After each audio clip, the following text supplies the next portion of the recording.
Hello friends, welcome back to my channel. ನಾನ್ ಮಮತಾ ಸ್ನೇಹಿತರ. ದಪ್ಪ ಆಗ್ಬಿಟ್ಟಿರ್ತೀವಿ, ಸಣ್ಣ ಆಗೋದಕ್ಕೆ ಏನ್ ಮಾಡೋದು ಅಂತ ತಲೆ ಕೆಡ್ಸ್ಕೊಳ್ತೀವಿ. ಸರಿಯಾಗಿ ಎಕ್ಸರ್ಸೈಸ್ ಮಾಡಕ್ ಟೈಮ್ ಸಿಗಲ್ಲ, ಅಥವಾ ಮಾಡೋ ಬೋರ್ ಆಗುತ್ತೆ, ಡಯಟ್ ಮಾಡಕ್ ಆಗಲ್ಲ, ಎಷ್ಟೊಂದು ಸಮಸ್ಯೆಗಳಿರುತ್ತೆ ಅಲ್ಲ. ಹೌದು, ಸಣ್ಣ ಆಗ್ಬೇಕು ಅಂದ್ರೆ ಅಷ್ಟೇ ಕಷ್ಟನೂ ಇರುತ್ತೆ. ತಪಸ್ ರೀತಿ ನಾವು ಈ ಸಣ್ಣ ಆಗ್ಬೇಕು, ಆ ಗುರಿನ ಮುಟ್ಬೇಕಂದ್ರೆ ಒಂದು ತಪಸ್ ರೀತಿ ನಾವು ಈ ಚಾಲೆಂಜ್ ಅನ್ನ ತಗೋಬೇಕು. ಅವಾಗ ಮಾತ್ರ ಸಾಧಿಸೋದಕ್ಕೆ ಸಾಧ್ಯ, ಅವಾಗ ಮಾತ್ರ ಸಣ್ಣ ಆಗೋದಕ್ಕೆ ಸಾಧ್ಯ ಸ್ನೇಹಿತರೆ.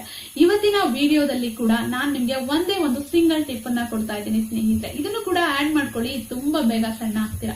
ಏನಂತ ಹೇಳ್ತೀನಿ ಅದಕ್ಕೂ ಮುಂಚೆ ಚಾನೆಲ್ ನ ಸಬ್ಸ್ಕ್ರೈಬ್ ಮಾಡಿ, ವಿಡಿಯೋ ಇಷ್ಟ ಆದ್ರೆ ಲೈಕ್ ಮಾಡಿ, ನಿಮ್ಗೆ ಏನಾದ್ರೂ ಡೌಟ್ಸ್ ಇದ್ರೆ ಅದನ್ನ ಕಮೆಂಟ್ ಮಾಡಿ ತಿಳಿಸಿ ಸ್ನೇಹಿತ.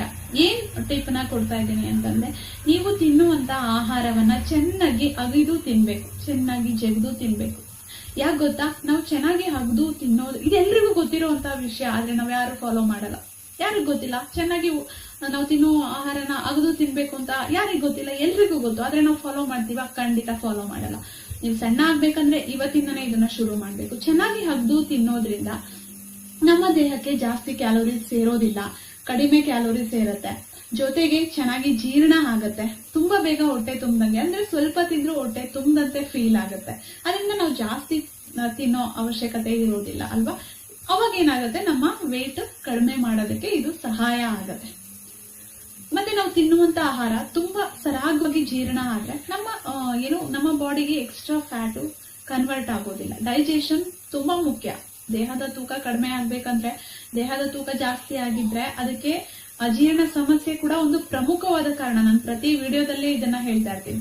ಚೆನ್ನಾಗಿ ಜೀರ್ಣ ಆಗ್ಬೇಕಂದ್ರೆ ನೀವು ಚೆನ್ನಾಗಿ ಅಗದು ತಿನ್ಬೇಕು. ಈಗಿನ ಒಂದು ಲೈಫ್ ಸ್ಟೈಲ್ ಅಲ್ಲಿ ಆಫೀಸ್ಗೆ ಹೋಗ್ಬೇಕು, ಕಾಲೇಜ್ಗೆ ಹೋಗ್ಬೇಕು, ಕೆಲಸ ಒತ್ತಡದಲ್ಲಿ ಬೇಗ ಬೇಗ ಬೇಗ ಗಬಗಬ ಅಂತ ತಿಂದು ಬಿಡ್ತೀವಿ. ಅವಾಗ ಎಷ್ಟು ತಿಂದ್ವಿ, ಹೇಗೆ ತಿಂದ್ವಿ ಅಂತ ಗೊತ್ತಾಗಲ್ಲ ಅಲ್ವಾ.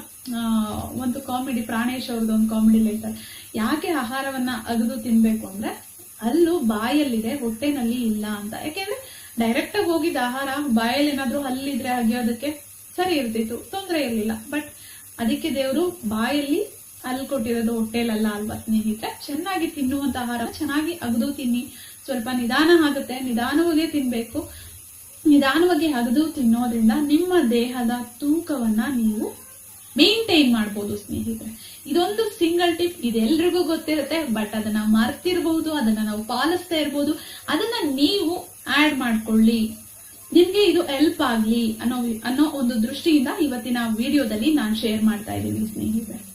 ಅದ್ರ ಜೊತೆಗೆ ಎಕ್ಸರ್ಸೈಸ್ ಗಳನ್ನ ಮಾಡಿ, ಯೋಗ ಮಾಡಿ. ನಿಮ್ಗೆ ಯಾವ್ದು ಕಂಫರ್ಟಬಲ್, ನಿಮ್ಗೆ ಏರೋಬಿಕ್ಸ್ ಕಂಫರ್ಟ್, ನಿಮ್ಗೆ ಯಾವ್ದು ಇಷ್ಟ ಅದನ್ನ ಮಾಡಿ. ಎಲ್ಲನೂ ಮಾಡ್ಬೇಕು ಅಂತ ನಾನು ಎಕ್ಸರ್ಸೈಸ್ ಮಾತ್ರ ಮಾಡ್ತೀನಿ ಅಂದ್ರೆ ಮಾಡಿ, ವಾಕಿಂಗ್ ಹೋಗ್ತೀನಿ ಅಂದ್ರೆ ಹೋಗ್ಬೋದು, ಅಥವಾ ಯೋಗ ಮಾಡ್ತೀನಿ ಅಂದ್ರೆ ಮಾಡಿ, ಏರೋಬಿಕ್ಸ್ ಮಾಡ್ತೀನಿ. ನಿಮ್ಗೆ ಪ್ರತಿದಿನ ಒಟ್ನಲ್ಲಿ ಯಾವ್ದಾದ್ರು ಒಂದು ಆಕ್ಟಿವಿಟೀಸ್ ನ ನೀವು ಇಟ್ಕೋಬೇಕು.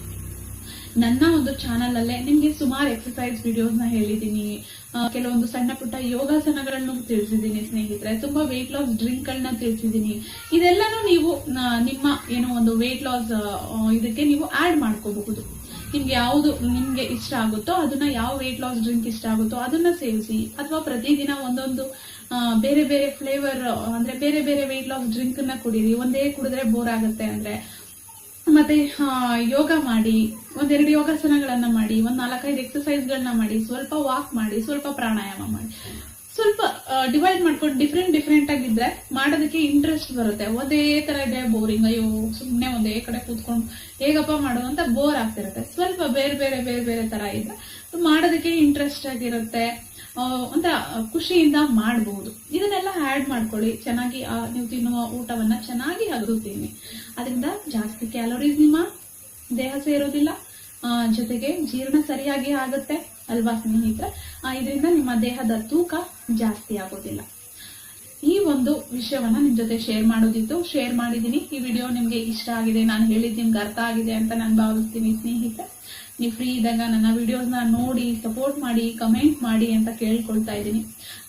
ಮತ್ತೆ ಒಂದು ಒಳ್ಳೆ ವಿಡಿಯೋ ಜೊತೆ ಮತ್ತೆ ಭೇಟಿ ಆಗ್ತೀನಿ. ಪ್ಲೀಸ್ ವಿಡಿಯೋನ ಯಾರಿಗಾದ್ರೂ ಹೆಲ್ಪ್ ಆಗುತ್ತೆ ಅನ್ಸಿದ್ರೆ ಅಂತವ್ರಿಗೆ ಶೇರ್ ಮಾಡಿ ಸ್ನೇಹಿತರೆ. ಚಾನೆಲ್ ನ ಸಬ್ಸ್ಕ್ರೈಬ್ ಮಾಡಿ. Thank you.